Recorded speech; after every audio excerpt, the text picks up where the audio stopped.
Les amis, allez-vous être d'accord avec les notes de la presse espagnole après la victoire du Barça hier soir 3-1 face à l'Atlético Madrid, un peu plus leader que jamais. Moi, j'ai adoré Pedri, Rafinha, la gestion d'Hansi Flick. On va voir tout ça ensemble et puis on va filer du côté de Bilbao. Ce soir, le Real Madrid joue un match ultra important. La pression maintenant est sur les épaules des hommes de Xabi Alonso. Avant ce match, désormais, 4 points d'écart, ça y est, entre le Barça et le Real Madrid. Allons faire un tour du côté de cette presse espagnole, la presse catalane, Sport, regardez, et Mundo Deportivo avec un chemin croisé. Ils sont grands, ensemble. Tout d'abord, les filles, les amis. Les filles espagnoles se sont imposées la sélection en finale de la Nations League. C'était à Madrid, tiens, le Metropolitano, tiens, le terrain de l'Atlético. Victoire 3-0 face à l'Allemagne. Et puis donc, le Barça est là en diagonale. Ils sont grands avec un superbe Rafinha, un peu plus leader que jamais. On va ouvrir les pages intérieures, regardez les titres pour se rendre compte que c'est peut-être le meilleur Barça de ce début de saison après X journées, là,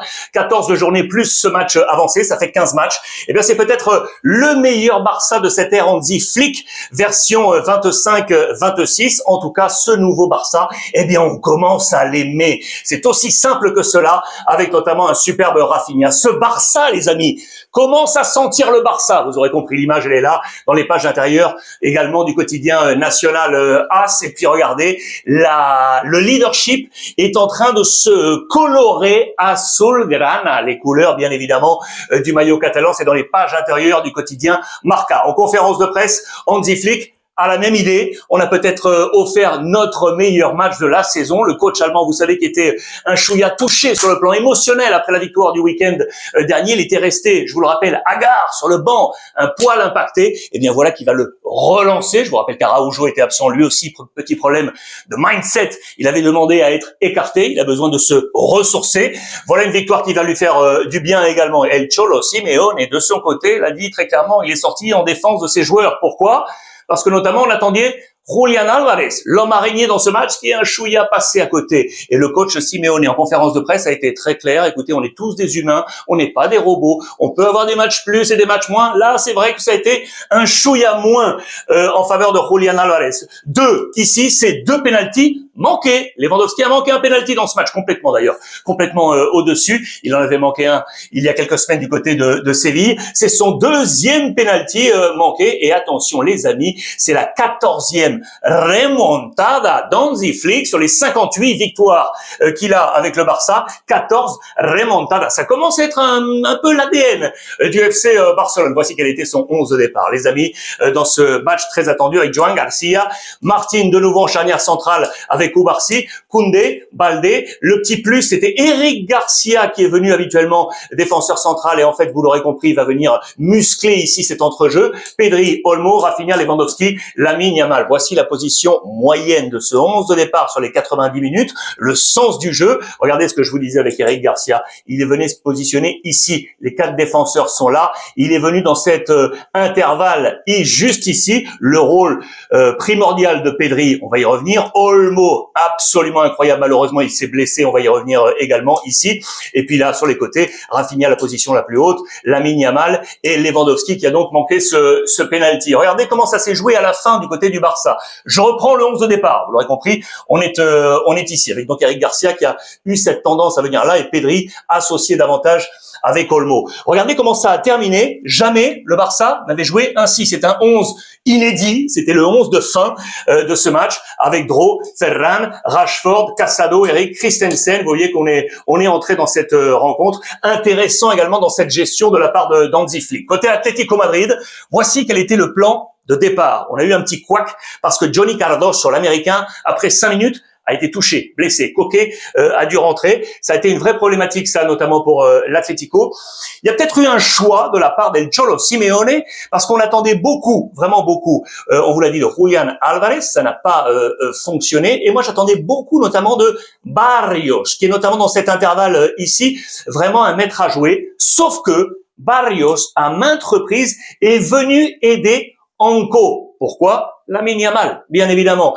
Barrios ici, Baena également, à plusieurs reprises, ils se sont retrouvés à 1, 2, 3. Vous l'aurez compris, sur le père Lamine Yamal, qui intelligemment, au lieu de se dire je vais aller frapper, a attiré les défenseurs pour ensuite délivrer les passes les meilleures. Voici comment l'Atlético Madrid a terminé avec logiquement une surcharge offensive parce qu'il fallait revenir dans ce match avec Griezmann qui est entré, avec Sorloth Almada qui a eu une balle absolument incroyable pour éventuellement égaliser, l'entrée également de Gallagher, vous le voyez, et Julián Álvarez qui ensuite est passé sur ce côté gauche. La défense, elle, n'a absolument pas bougé. Regardez les notes de l'Atlético d'ailleurs, elles sont pas forcément très très bonnes, les meilleures pour Oblak, pour Anko, pour Barrios et pour Alex Baena. Regardez les notes du FC Barcelone. Je vous laisse les regarder et en même temps, regardez la position moyenne. C'était, vous le savez, depuis quelques jours maintenant, le grand retour de Pedri. Il fait un bien fou, c'est logique, à ce FC Barcelone. Regardez le volume de jeu de Pedri. Il est là, dans les meilleures notes, assez logiquement,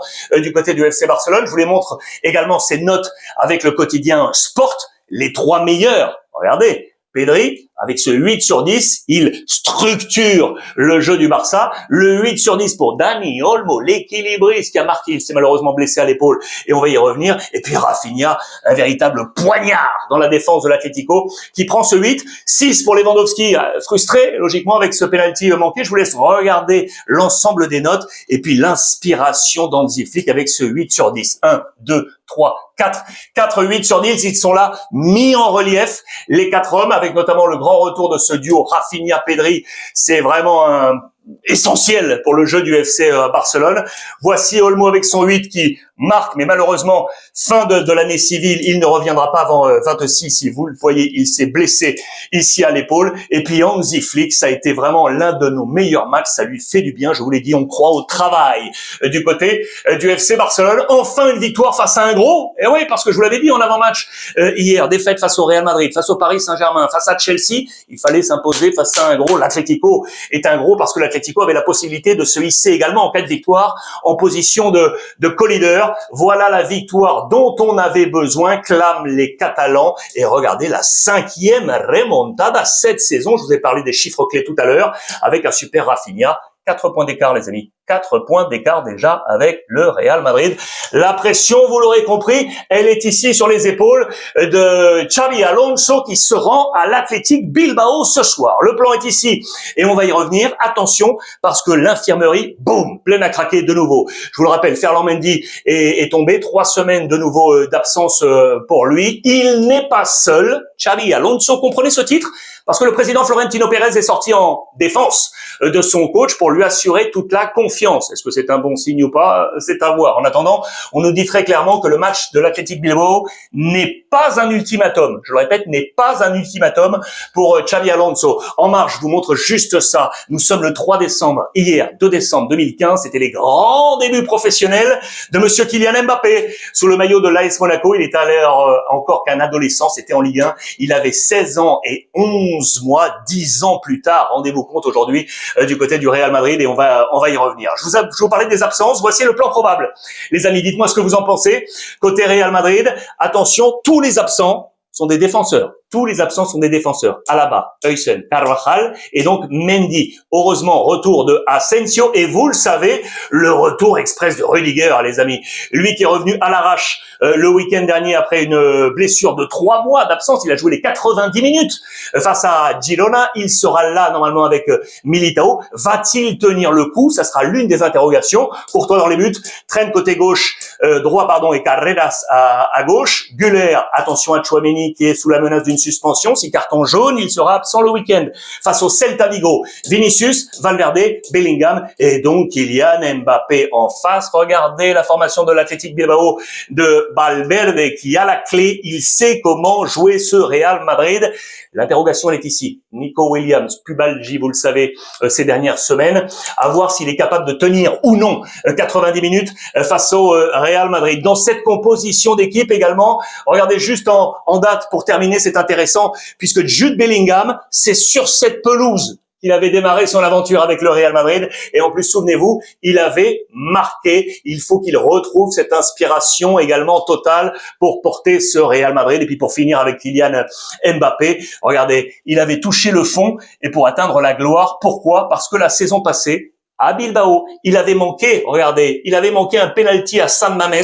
C'était une période un chouïa difficile et puis depuis La remontée fantastique avec 57 buts en 58 matchs, le soulier d'or et le Pichichi, aujourd'hui Kylian Mbappé, porte, on a parlé de dépendance, est-ce que ça va être le cas ce soir, porte le Real Madrid. Que va-t-il se passer? Le Real va-t-il tenir la pression infligée, imposée par le Barça hier après la victoire? Est-ce que d'après vous, Madrid va s'imposer à Bilbao? Et dites-moi encore ce que vous avez pensé de ce match du Barça et des notes. Je vous lis attentivement les amis, je vous embrasse et profitez des vôtres.